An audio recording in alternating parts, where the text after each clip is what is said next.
an important thing on these subjects, sexuality, addictions, different types of addictive behaviors, whether it be alcohol use, drug use, sexuality. There's a lot of different themes that we don't know everything. There's not a guru that has all the answers, and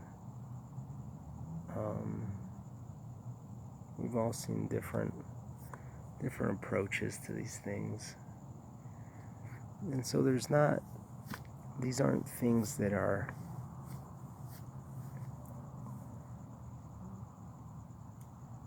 how do you say it? They're not eternal truths. They're in the physical realm. And there's not an eternal truth there. The eternal truth is inside you. Is in remaining within the Spirit. We know that's something that's like, it's in stone. It's real. These other things we're talking about are not. There's no eternal truths about them.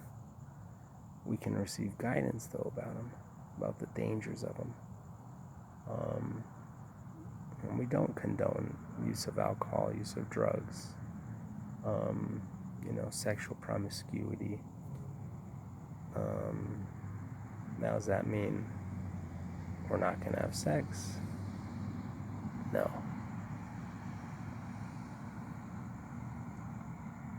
And then we also approach the whole sexual thing of marriage, sex before marriage. Is that right or wrong?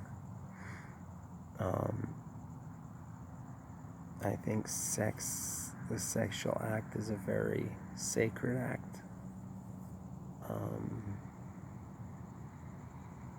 It's an act that must be respected, and there must be a responsibility on both sides, male and female.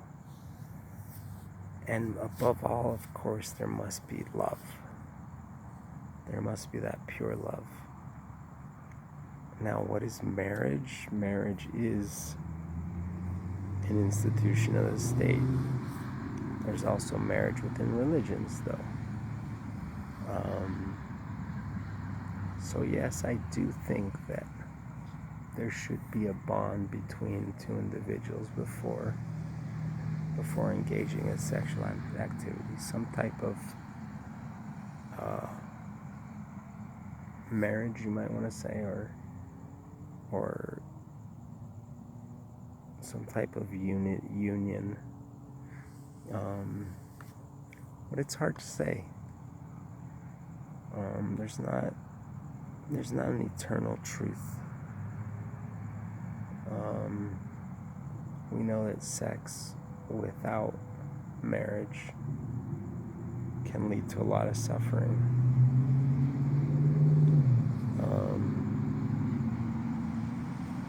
And it's a symbol of unity. Sex is a symbol of unity. And the unity always must begin in the spirit, like in the field of consciousness. It must start in the field of consciousness. And then it's consecrated. I think that's the right word. Or it becomes fulfilled, like in the flesh, but it starts in the field of consciousness.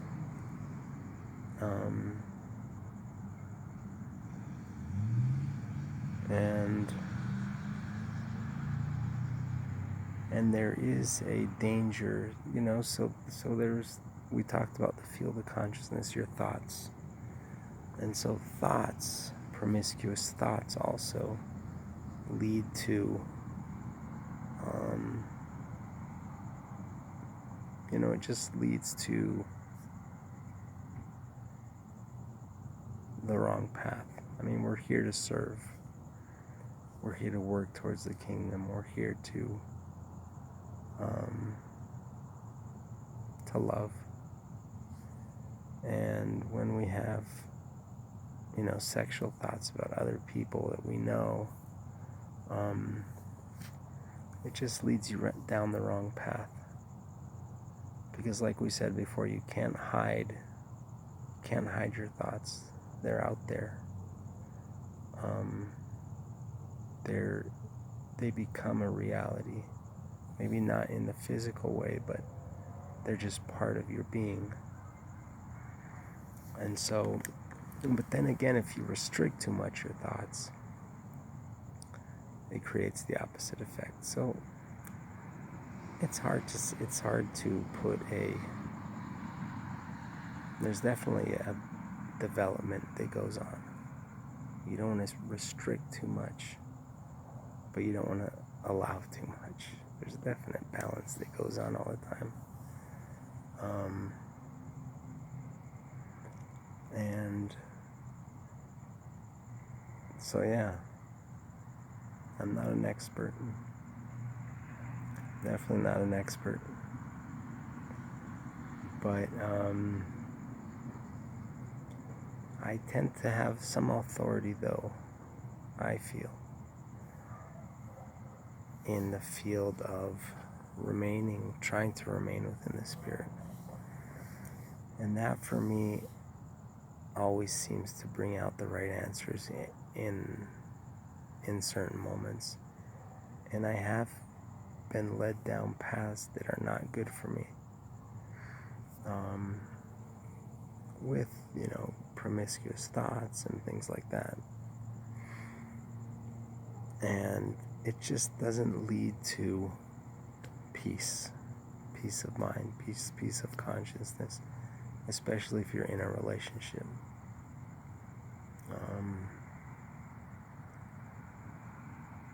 But there's so much, the social fabric based on the family unit, the way we live today, is not an eternal truth. So marriage between one man and one woman is not an eternal truth. I don't think so. I think that there can be a third person in a unit, in a social unit, and that's part of the whole spirit of cooperation. I think when you add a third person to a marriage or to a unit, it definitely adds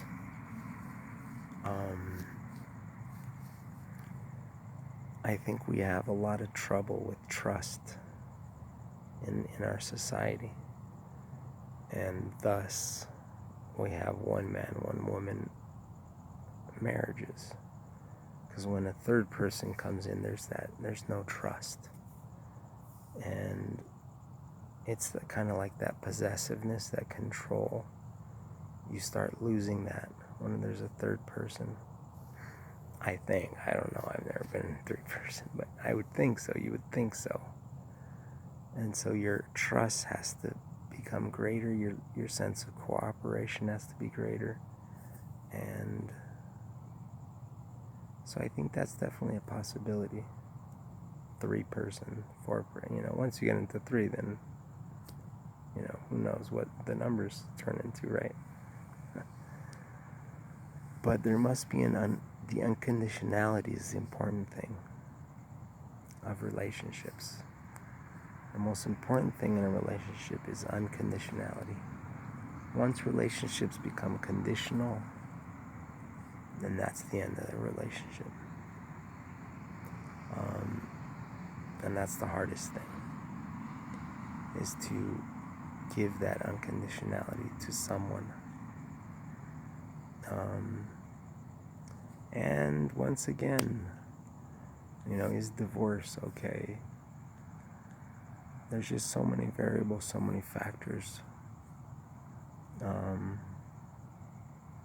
there's no universal truths about whether it's 100% wrong all the time or not. Um, so there is a flexibility.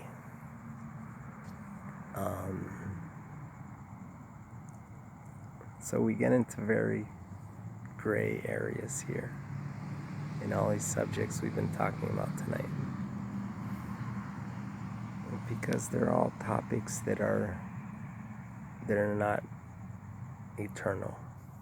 And I know religion tries to define, and different religions are defined by their different approaches to these subjects. Different segments of Christianity, different segments of Hinduism, Buddhism, Muslims, Judaism, all different approaches to these topics. And what the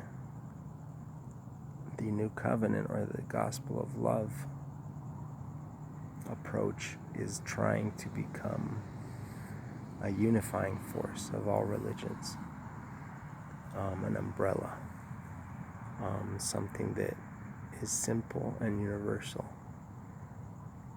And unconditional love is that. That's what that is. It's simple and it's universal.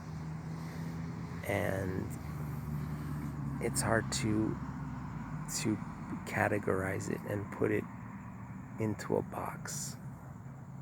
Unconditional love can't be tamed. It's a force that is everywhere, and it can take many forms. And so that's the important thing. We can't categorize it, and we can't be judges of it either. We can't judge someone if they're in a state of you never know someone's intentions. You never know someone's. So we can never judge others. Hey, you're doing this, therefore you're not part of. Like religions do all the time. You do these certain behaviors, you're not part of the group anymore. And so we can't do that, because God is the only judge. God's justice is the only judge. We have to become the light, each individual, and we have to live and project that light, independent of what's around us, independent of what others are doing around us. We must go to the darkness and bring darkness to light. That is our mission. And so it's not our mission to go to the light and attach to other lights. No. Our mission is to become the light and go into the darkness, go into the light, go everywhere, and still remain in the light. To remain unflinching, just unchanged by what's going on around you. And that means you're non-judgmental. You're always seeing the kingdom in others. You're always seeing the light in others. Even if it's not conscious what they're doing, even if they're evil doing, we can still see the light in those other people, because everyone has light inside of them. And so that's the important thing. The important thing is for us to be that light. And wherever that light takes us, that's where we must go. And so it's hard to categorize, to put it into a box and say, this is how you must behave. So I just wanted to add that to tonight's plática or talk See y'all tomorrow. Bye.